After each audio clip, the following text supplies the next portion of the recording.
The voter ID law in Pennsylvania is a classic instance of something that is ostensibly neutral. It is something that can come under the guise of encouraging fairer, freer elections with greater integrity that are that minimize fraud, and it's going to be pitched to the public. It's going to be presented and framed in that particular way, like this is about just maintaining our electoral process in the interest of the Commonwealth. I think that's not the motivation. I think that it's fairly obvious that this is something that Republicans see as benefiting them based on the demographics of how individuals tend to be aligned within this state, but any other state.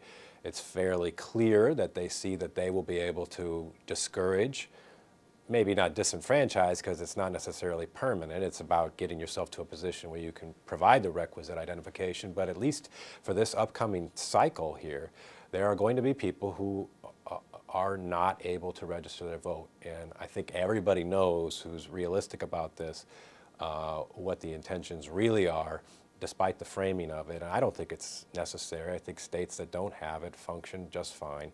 But it is the kind of thing where when you start talking about fraud, when you start coming up with, albeit very selected, anecdotal, quote-unquote, evidence of individuals, 3, 4, 5 cases from some obscure county in the Commonwealth, and then people start to kind of elaborate on that, and probably in an exaggerated way, and imagine, well, it must be going on in some widespread, wholesale fashion, then we need to craft this legislation, and hey, you should just have an ID anyway because it's so easy to get.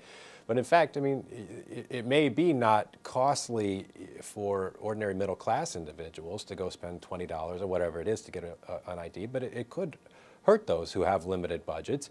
It also hurts those who are, you might have a license that has expired, and they might have some sort of, not a lien, but like they may have parking tickets or something like that where they can't get the identification because they don't have the money to pay for the fines and the things that so it's not just a matter of whatever X number of dollars. There are other things that are holding them, and to hold somebody's democratic right from them just because they can't get a little laminated rectangle, I think is unnecessary.